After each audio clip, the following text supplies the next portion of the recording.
आज ये press conference media को सूचना करने के लिए है। सबसे पहले I would like to thank the media. आपने इतने छोटे नोटिस में आप यहाँ आकर आपने हमें समय दिया है, थैंक यू वेरी मच। आज एक बहुत अच्छा दिन है। आज हमारे तिपरा मोथा में हमारे पुराने फैमिली के रिलेशन के साथ बहुत पुराना संबंध है। गीता दे परमा हमारे तिपरा मोथा में आज ऑफिशियली ज्वाइन हो रहा है। तिपरा मोथा का एक ही पॉलिसी है, संकल्प है, हांसा। हांसा मतलब एकता, एकता मतलब यूनिटी। हम लोग हांसा चाहते थे, बहुत दिन से हमारा बात चल रहा है। हमारा डिमांड तिपरा लैंड हो या ग्रेटर तिपरा लैंड हो ऑलमोस्ट सेम है। हमारा उद्देश्य एक ही है, हम लोग तिपरासा के लिए काम करना चाहते हैं और हमारा आइडियोलॉजी भी ऑलमोस्ट 99.99% एक ही थी। इसी के लिए बहुत दिन से हम लोग कोशिश कर रहे थे कि जो भी हमारे तिपरासा लोग हैं एक होकर एक प्लेटफॉर्म में अपने दफा के बारे में बात करें। मैं गीता दे परमा को थैंक यू बोलना चाहता हूँ। बेलाई हम भाई गीता आप आए हैं, उनके संग पूरे बहुत लोग आए हैं आज ज्वाइन करने के लिए। इनके पास भी बहुत प्रेशर था कि मत आए। गवर्नमेंट जॉब्स है ऑफर के लिए, चेयरमैनशिप ऑफर के लिए है, लेकिन इन्होंने सबको प्रेशर को छोड़ के इन्होंने पहले अपने दफा के बारे सोचा है और ये इन्होंने मुझे कहा कि I don't care about position, I don't care about post, कुछ भी मुझे ऑफर किया जाए।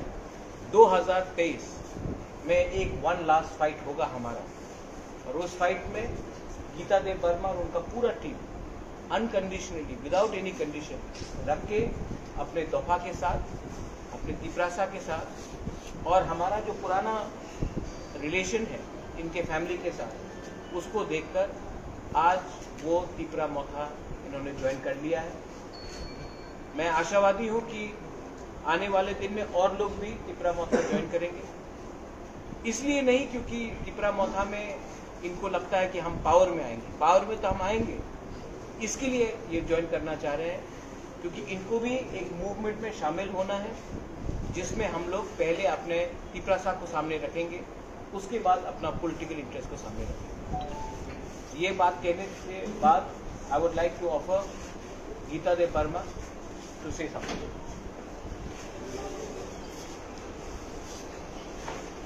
সবাইকে অসংখ্য ধন্যবাদ। আর প্রথম আমার শ্রদ্ধেয় মহারাজাকে অসংখ্য অসংখ্য প্রণাম, আমার সত্যি প্রণাম।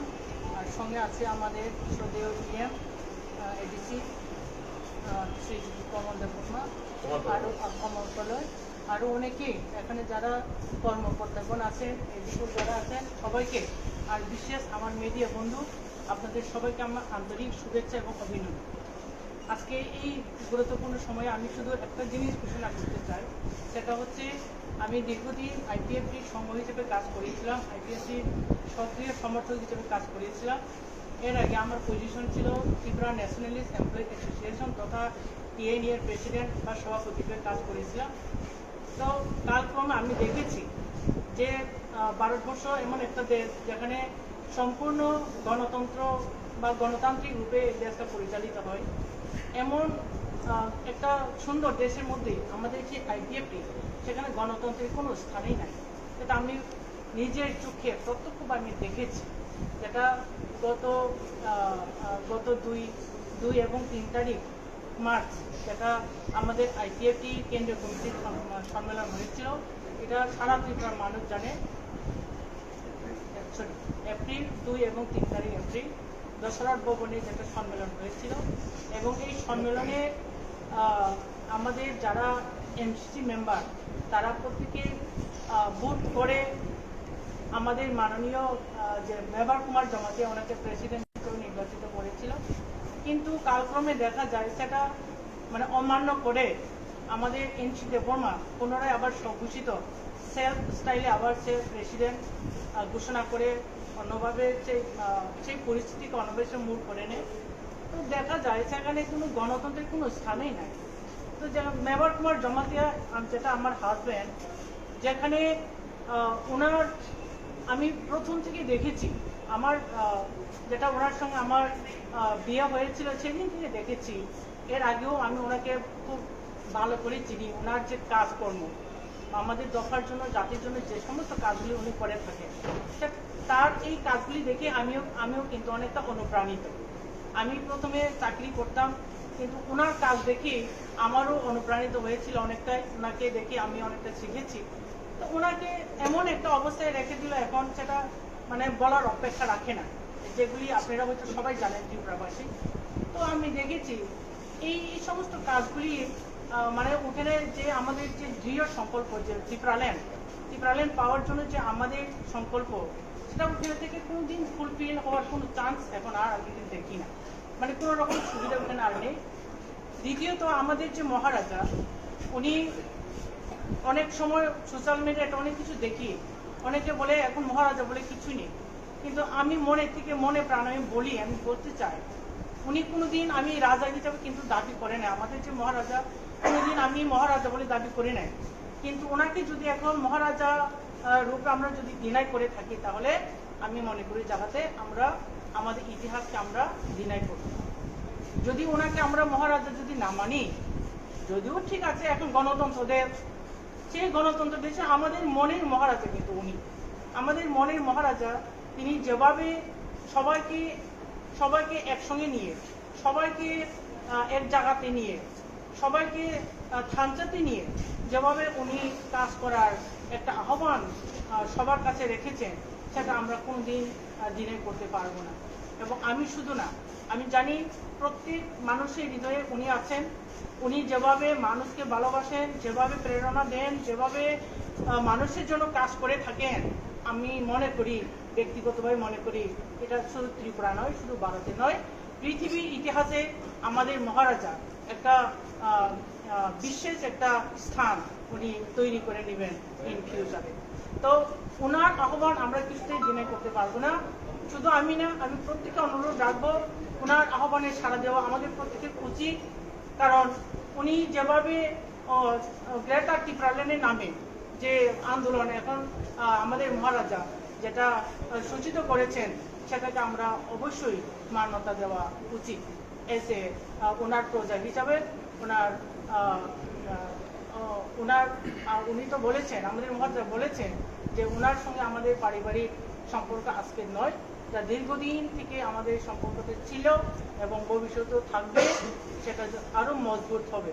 আর আমি আশা রাখি আমাদের মহারাজা কোনোদিন আমাদেরকে প্রতারণা করবে না, আমাদেরকে পিছিয়ে ফেলে রাখবে না।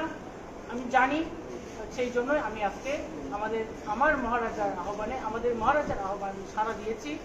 আমি ত্রিপুরামতাতে সম্পূর্ণ জয়েন করে, আমার সঙ্গে আরো অনেকে আছে, তেলেমুড়া ডিভিশন সম্পূর্ণ যারা লোকাল নেতৃত্ব হিসেবে যারা আছেন, তারা প্রত্যেকে আজকে জয়েন করেছেন।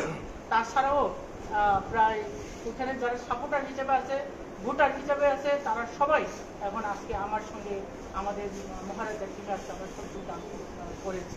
আর যোগদান করেছি শুধু তাই নয়, এই যোগদানে অংশগ্রহণ করতে পেরে আমরা আজকে খুব আনন্দিত, আমরা খুব উৎসাহিত।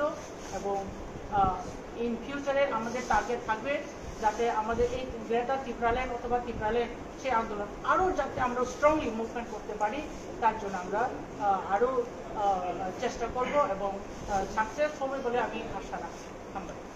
কতজন জয়েন করে থাকবে? আজকে অ্যারাউন্ড 60 হবে। আরো কথাবার্তা চলছে। আজকে একটু সময়ের শর্ট সময়ের জন্য আমাদের আরো আসার কথা ছিল। আমি একমাত্র 4 তারিখ মহারাজের সঙ্গে কথা হয়েছে, আজকের ডেটটা।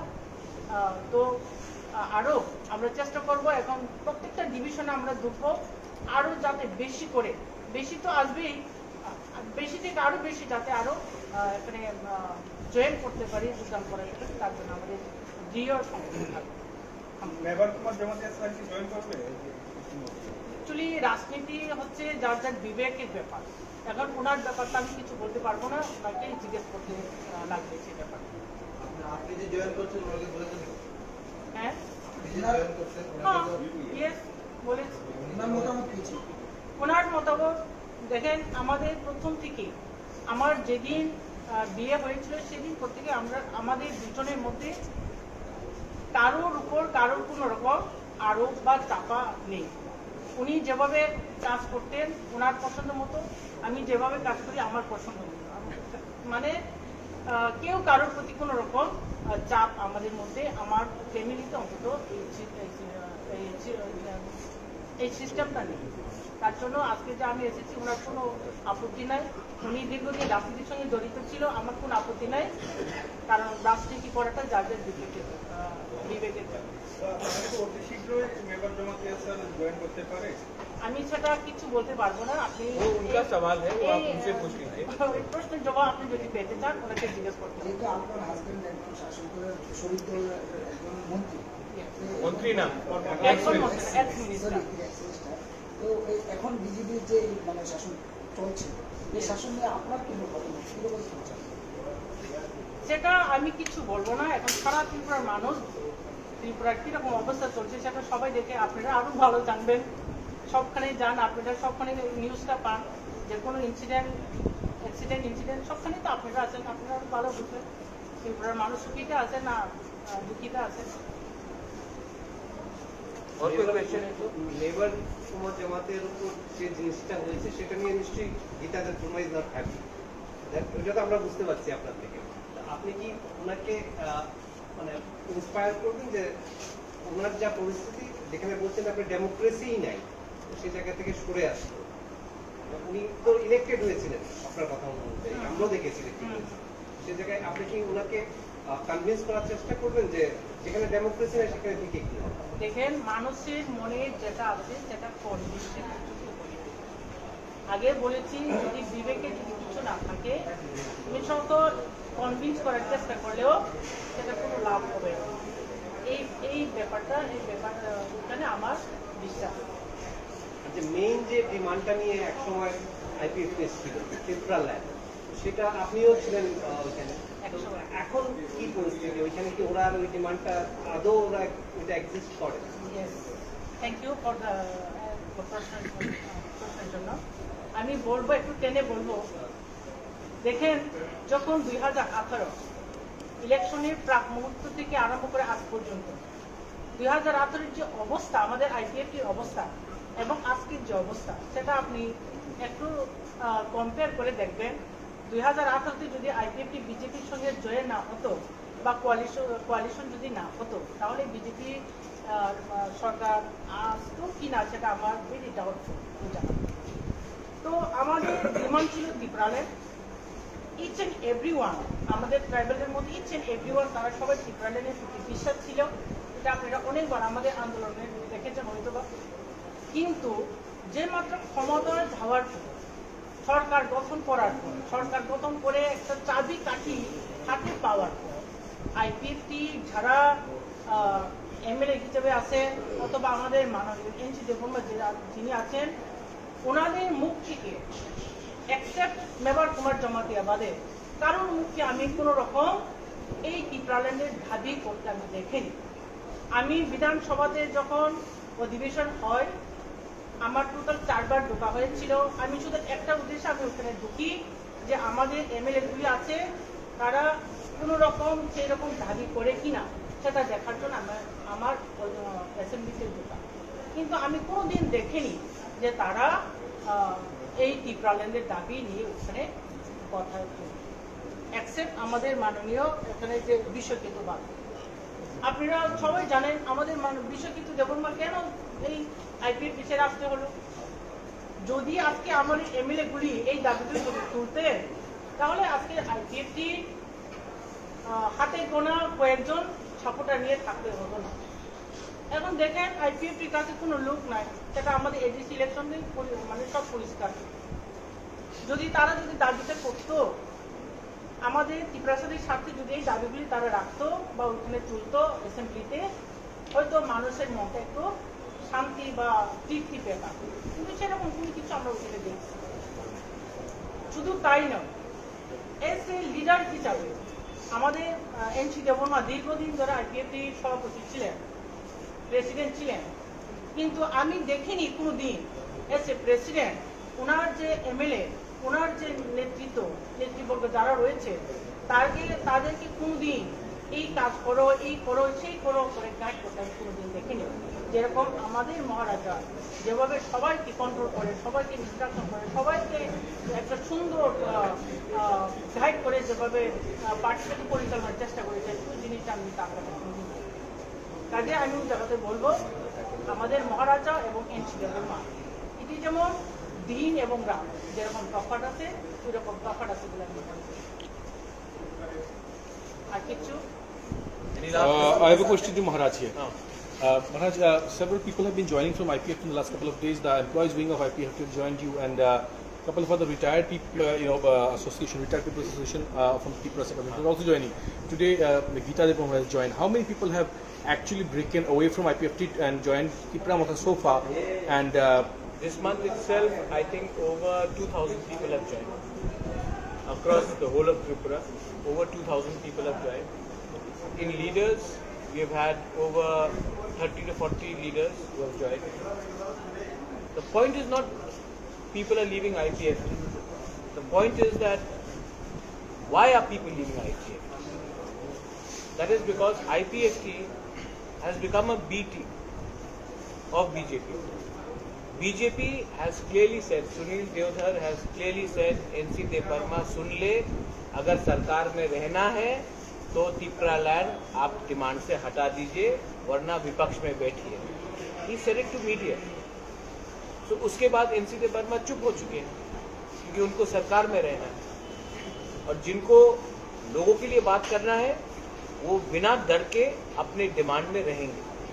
Because IPFT was not elected by the vote of Sunil Deodhar. IPFT was elected by the vote of Triprasa. So now you have to go back after 5 years and respond to the Triprasa people who voted for you for the demand of Tripura land. So IPFT today is almost finished. और मुझे लगता है कि in the last few days, in the next few months, IPFT will only become a signboard. so, Maharaj, in the next assembly elections that are scheduled in 23, and you have also fielded a candidate in one of the seats. Surma. Yes, in the by-election. Right there. Yes, Maharaj. So, do you somehow see Tripura Motha occupying the entire space of tribal politics? That IPFT earlier had an EPS. Then, are you single-handedly capable enough to make it in the elections, or are you looking at any kind of help like IPFT did in the last elections? You see, Tripura Motha is not only looking to win in ST seats. We are also looking to fight and win in non-ST seats. Surma is a ST seat, we have fielded a candidate. Pani Sagar, we are fielding a candidate. Teliamura, we are fielding a candidate. Amarpur, we are fielding a candidate. Kalyanpur, we are fielding a candidate. We are fielding a candidate in Mohanpur. We are fielding a candidate in Majlishpur. We are fielding a candidate. We are fielding it everywhere. So we are no longer going to sit there and only talk about 20 seats. And Tripura Motha and Bamutia we will fight. Chandipur we will fight. And Tripura Motha follows the vision of Maharaja Bir Bikram. Maharaja Bir Bikram never looked at anyone from the prism of tribal, Muslim, Christian, SC, ST. We want a progressive and we are a progressing party. And we have never been communal. मैंने पहले भी बहुत बार बोला है, लेकिन बहुत लोगों को पसंद नहीं है. उनको अगर वो प्रद्युत को कम्युनल बोलेंगे तो कहानी अच्छा बनता है. लेकिन फैक्ट है कि आप लोग जैसा ये कैमरा बंद हो गए मुझसे बैठ के बोलेंगे अब मैं जानता हूँ आप कम्युनल में. लेकिन ये टैग लगाया गया है. अब आप देखिए हम लोग बामुटिया से भी लड़ेंगे, नलछर से भी लड़ेंगे. वो तो एसटी रिजर्व नहीं है, वहाँ में एसटी को देना पड़ेगा. हम वहाँ में भी लड़ेंगे, चंडीपुर में भी लड़ेंगे. So we are ready, and we are not only looking to occupy IPFT space, we are looking to occupy every other space because we are committed. Tripura में सिस्टम को चेंज करना है. सिस्टम को चेंज करने के लिए आपको एक ऐसा व्यक्ति चाहिए या ऐसा इंडिविजुअल चाहिए जो सिस्टम से डरता नहीं. और मैं आपको बोल रहा हूँ, मैं सिस्टम से नहीं डरता हूँ. मैं सिस्टम को चैलेंज भी कर सकता हूँ और हमारे पास क्षमता है क्योंकि हम लोग ईमानदार हैं. हम सिस्टम को हरा भी सकते हैं. ये सिस्टम को चेंज करने के लिए त्रिपुरा मोथा आया है और आने वाले दिन में आप देखिए क्या होता है। স্যার একটা কোশ্চেন, সাংসদ বিজেপি সাংসদ দেবী ত্রিপুরার উপর গতকাল একটা হামলা হয়েছে, সরাসরি অভিযোগটা মাথার উপরে দিয়ে দিয়েছে, এমনকি আপনার উপরে একটা এলিগেশন এনেছে আপনি নাকি হুমকি দিচ্ছেন। मुझे अरेस्ट कर दीजिए, पुलिस उनके पास है, home minister is the chief minister. अगर मैंने इंस्टिगेट किया है वायलेंस तो मुझे अरेस्ट कीजिए, लेकिन बोलना कि उजैंता पैलेस में मुझे लॉकअप कर देंगे, आप यहाँ में हेलमेट स्क्वाड घूमते रहता है त्रिपुरा में, एक आदमी को अरेस्ट नहीं कर सकते हो। मेरे ऊपर एसडीएम ऑफिस में अटैक हुआ, एक आदमी अरेस्ट नहीं हुआ। यहाँ में लोग म्यूनिसिपल इलेक्शन में मार खा रहे थे, मोबाइल में था, वो अरेस्ट नहीं हुआ। तो क्या पब्लिक क्या नाराज नहीं होगा? और जो हुआ है कल, इतने लोगों को टीयर गैस मारा गया, औरत को मारा गया, औरत को पीटा गया, उसमें विमेन पुलिस था। क्या आज मेल पुलिस औरत को मार सकता है? क्या बात कर रहे हैं लोग? क्या कानून जानते हैं लोग? हमारे तिपरासा वुमेन को मारा गया है कल, और अब बोल रहे कि मुझे अरेस्ट करो, करके देखो। और जिसने मारा, माधव भारी में हम लोग को 5 लोगों को मारा गया, कोई अरेस्ट हुआ? वो एम्बुलेंस से निकाल के मारा गया, कोई अरेस्ट हुआ? बात करते हैं अरेस्ट। अगर तला में हेलमेट स्क्वाड में घूमते हैं लोग, अगर दिखाना ही है कानून आपके हाथ में है तो अरेस्ट सबको करो जिसने कानून तोड़ा है, पिक एंड चूज मत करो। और अगर उनको ही know, Revati Tripura knows me very well, मुझे फोन करो। मैं कुमुलुंग में अपोलो का एम्बुलेंस खोल रहा हूं, और यहां में ये लोग मेरे ऊपर आरोप लगाते हैं, बोलते हैं कि राजबाड़ी को क्यों ट्रैक किया आपने? राजबाड़ी क्या पॉलिटिकल सिस्टम है कि राजबाड़ी से बाहर नहीं निकलूंगा? मैं आपको मीडिया के सामने बोल रहा हूं, अगर रेवती त्रिपुरा बोलता है कि प्रद्युत माणिक्य को राजबाड़ी से बाहर नहीं निकलने देंगे तो वो अपना क्षमता दिखा रहा है। अगर उसका क्षमता है तो तिपरासा एरिया में मुझे रोको, वो तिपरासा एमपी है। राजबाड़ी में किसका हेल्प लेके वो मुझे रोकेंगे? रईसाबाड़ी से क्या तिपरासा को लेके मुझे रोकेंगे? नहीं। The very wrong statement. उसके खिलाफ तो ये तो गलत स्टेटमेंट दिया है उसने। क्या स्टेटमेंट दे सकते हैं वो? खुद अपना क्वार्टर नहीं ले सकता है मुख्यमंत्री से, और मुझे धमकी देता है। पहले अपने पार्टी में सिक्योरिटी गार्ड लो और क्वार्टर लो। क्या बात कर रहे हैं लोग? हर चीज का हद होता है। एक दिन आप लोग फेसबुक में लगाते हो कि एयरपोर्ट में मीटिंग हुआ, एक दिन लगाते हो कि इसने वायलेंस किया। माइंड मेकअप करो कि प्रद्युत माणिक्य आपके साथ है या आपके खिलाफ है। एक दिन बोलते हैं 0 + 0 0 है। एडीसी इलेक्शन में क्या हुआ? एक दिन हमारे बुशू में मुझे बुलाकर मुझे आदर करते हैं, दूसरे दिन मुझे गाली बकते हैं। माइंड मेकअप करो, या फिर चाबी कोई और लगा रहा है, आपको अपने मालिक को खुश करना है, इसके लिए आप स्टेटमेंट देते जाओगे। Any other question? हाँ, मैं एक लास्ट चीज बोलने वाला हूं। गीता आया है, Mewar is an independent person, Mewar will take his own decision. और आने वाले 10-15 दिन में मैं आपको बोल रहा हूं, आईपीएफटी का पूरा पार्टी तिपरा मौथा में आएगा, क्योंकि हम लोग आज भी छोटा पार्टी हो सकते हैं, लेकिन तिपरासा का हमने आइडियोलॉजी में कॉम्प्रोमाइज नहीं किया है। आइडियोलॉजी बहुत इंपॉर्टेंट होता है। यू सी आने वाले दिन में क्या होगा। हाय कहाँ राम सुगो मैडम सामने दिए